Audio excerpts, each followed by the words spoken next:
रमेश और उसकी पत्नी बिमला और उसका बच्चा गीतापुर नाम के एक गांव में रहते थे। रमेश घर पर ही कपड़े बनाने का काम करता था, जिससे उसे अच्छी आमदनी हो जाती थी। लेकिन रमेश बहुत ही कंजूस था, जिसके कारण बिमला हमेशा परेशान रहती थी। इस तरह एक दिन जब रमेश काम कर रहा था, तब बिमला चाय लेकर आती है। ये लो चाय। हाँ दो। कब से चाय पीने का मन कर रहा था। दूध की चाय? दूध नहीं तो क्या, दही से चाय बनाऊं?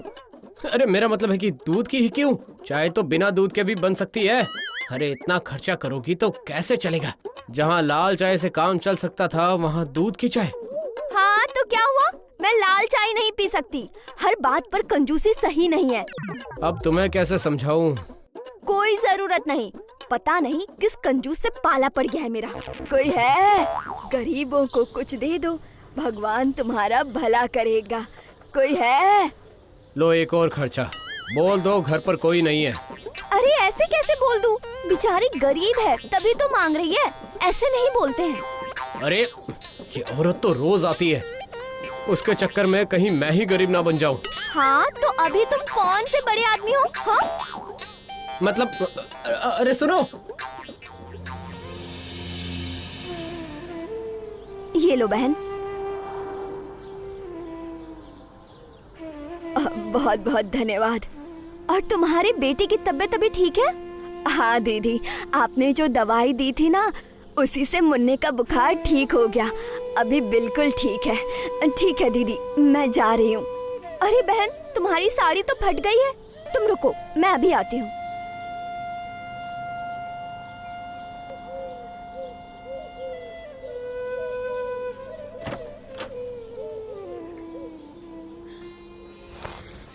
अरे अरे अरे अरे, ये नए कपड़े क्यों निकाल रही हो?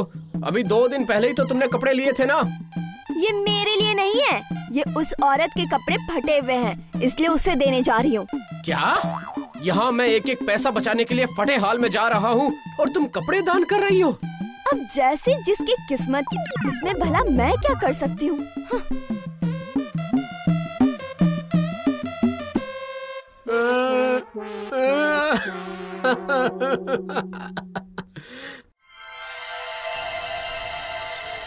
अच्छा सुनो, दोपहर के खाने का क्या बना दूं? खाना? नहीं नहीं, मैं नहीं खाऊंगा। तुम बिट्टू और अपने लिए बना लो, नहीं तो तुम भी आज मत ही खाओ। क्यों? अगर हम दोनों आज एक टाइम का खाना नहीं खाएंगे तो कपड़े का पैसा कुछ हद तक वसूल होगा। क्या? हे भगवान, इस आदमी पर तो जैसे पैसे बचाने का भूत सवार हो गया है। ना कुछ ढंग का खाता है और ना ही पहनता है, और अब मुझे भी खाने से रोक रहा है। मेरी तो किस्मत ही फूट गई है।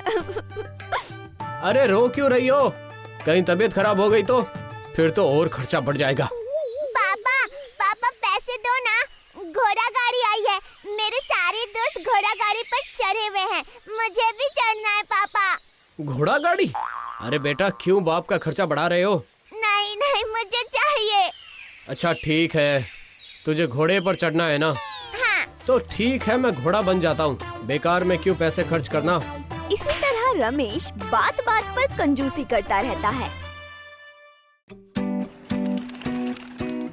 एक दिन रमेश कपड़े का ऑर्डर लेने के लिए शहर जाता है और दिन भर की भाग दौड़ में उसे देर रात हो जाती है। अरे रात तो बहुत हो गई है, पता नहीं बस मिलेगी या नहीं। ये तो बस स्टॉप पर जाने से पता चलेगा।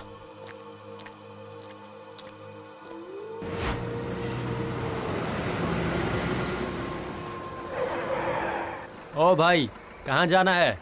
गीतापुर। गीतापुर? ठीक है, आओ बैठो, मैं तुम्हें छोड़ देता हूँ। और कितना पैसा देना होगा? अरे भाई, दिन का भाड़ा 200 है तो 250 दे देना, ठीक है? वैसे भी अभी कोई बस नहीं मिलने वाली। किसने कहा बस नहीं मिलेगी? आखिरी बस का समय अभी भी हुआ नहीं है। किसी को ठगना कोई तुम लोगों से सीखे। ठीक है, भलाई का तो जमाना ही नहीं है।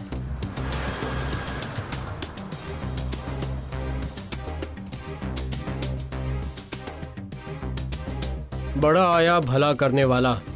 अगर भलाई करना है तो फिर भाड़ा क्यों मांग रहा था? ऐसे ही छोड़ देता।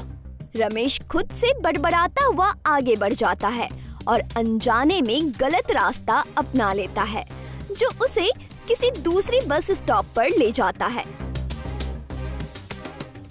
अरे ये कौन सा बस स्टॉप है? मैं तो यहाँ पहले कभी आया ही नहीं हूँ। गीतापुर जाने के लिए बस यहीं से मिलेगी, लेकिन कैसे पता चलेगा? किससे पूछूं? आसपास तो कोई है भी नहीं। अरे बस तो इधर ही आ रही है। एक काम करता हूँ, ड्राइवर से पूछ लूंगा। कहाँ जाना है भैया? गीतापुर चलोगे? हाँ आ जाओ।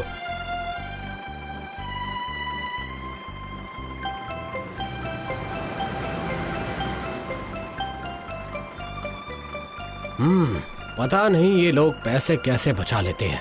अरे जब बस में कोई नहीं है और ऊपर से रात है तो भला एसी का क्या काम? पैसे बचाना तो कोई मुझसे सीखे। ओ कंडक्टर भाई, जरा इधर आना। हाँ क्या बात है? अरे तुम डरा क्यों रहे हो? मैं तो बस इतना जानना चाहता हूँ कि जब बस में कोई पैसेंजर नहीं है तो एसी क्यों चला रहे हो? तुमसे किसी ने कहा कि बस में पैसेंजर नहीं है क्या? बस आधे से ज्यादा पैसेंजर से भरी हुई है। आधे से ज्यादा? अच्छा मजाक कर लेते हो भाई। मैं मजाक नहीं करता। नहीं नहीं, मैं मजाक कर रहा हूँ। मैंने कहा ना मैं मजाक नहीं करता। हाँ हाँ ठीक है, मैं समझ गया। इसमें गुस्सा होने वाली क्या बात है? लगता है बेचारा परेशान है, शायद घर की बात होगी। अब हर कोई मेरे जैसा समझदार तो नहीं है, हो ना हो बात पैसों की होगी, इसलिए मैं सोच समझ कर खर्च करता हूँ और मुझे ही सब कंजूस कहते हैं। तभी कंडक्टर बस के पीछे वाली सीट पर जाता है और टिकट बोलता है, फिर किसी से बात करते हुए टिकट भी देता है। ये सब रमेश देखता है, लेकिन उसे कुछ समझ नहीं आता।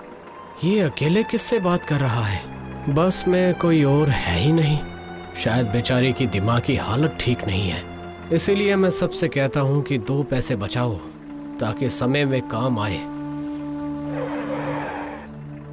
आ जाओ अंदर। अरे ये चल क्या रहा है? कभी कंडक्टर पीछे जाकर बात करता है तो कभी ड्राइवर बस रोक कर किसी को अंदर आने के लिए कहता है, लेकिन मुझे तो कोई दिखाई नहीं दे रहा। अब समझा, ये कंडक्टर और ड्राइवर दोनों की कोई चाल है। शायद ये लोग इसी तरह लोगों को ठगते हैं। कहीं ये दोनों चोर तो नहीं?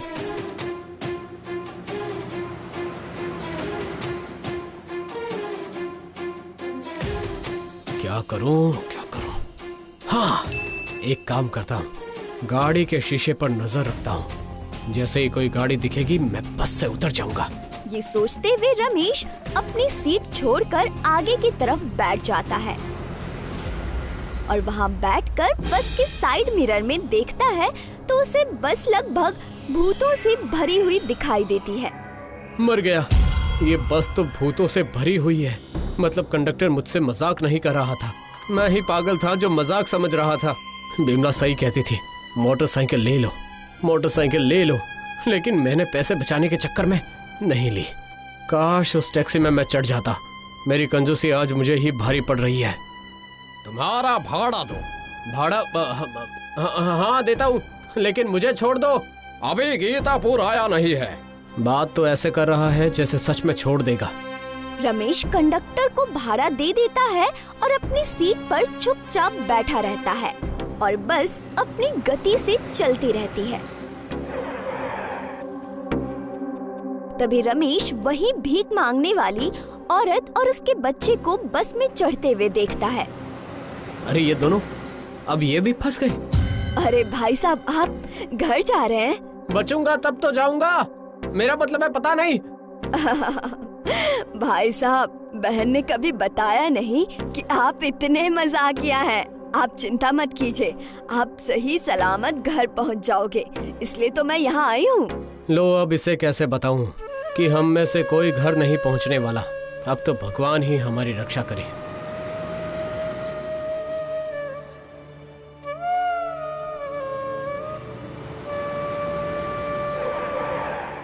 सुनो, तुम्हारा स्टॉप आ गया है। क्या? मैं पहुंच गया? मैं पहुंच गया। तुम नहीं जाओगी? नहीं भाई साहब, आप जाइए। मेरा सफर बहुत लंबा है। इसके बाद रमेश जल्दी से बस से उतर जाता है।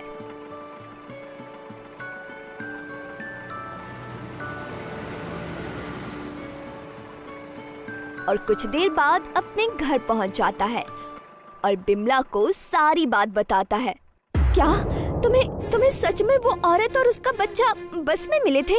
हाँ, क्यों? क्योंकि आज सुबह ही एक्सीडेंट में उन दोनों की मौत हो गई। क्या?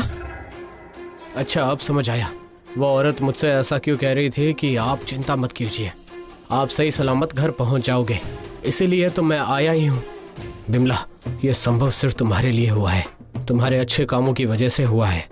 तुम्हारे अच्छे काम का फल आज मुझे मिला।